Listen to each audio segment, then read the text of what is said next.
Sa patuloy na pagsulong ng mga batas at mga programang magpapaunlad sa lalawigan ng Quezon, ginanap ang ika-107 pangkaraniwang pulong ng Sangguniang Panlalawigan ng Quezon.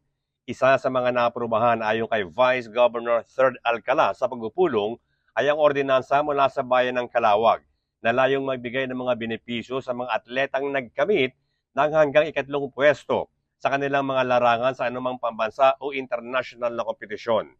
Kasama rin sa mga napagtibay na ordinansa ay mula sa bayan ng Mulanay kung saan ay naglalayong lumikha ng bagong Children's Welfare Code na mag-aamyenda sa Municipal Ordinance No. 01, Series of 2013 na kilala bilang an Ordinance Enacting the Mulanay Children's Welfare Code. Sa patuloy na pag-usuri at pag-aproba ng sanggunian sa mga bagong kautusan, ordinansa at resolution, asahan ang walang humpay na pag-isikap para sa pagunlad at kaligtasan ng kabataan at mamamayan ng lalawigan ng Quezon sa mga susunod na sesyon. Bert Abrigo nag-uulat para sa DZDG 96.7 Destiny Radio at your service.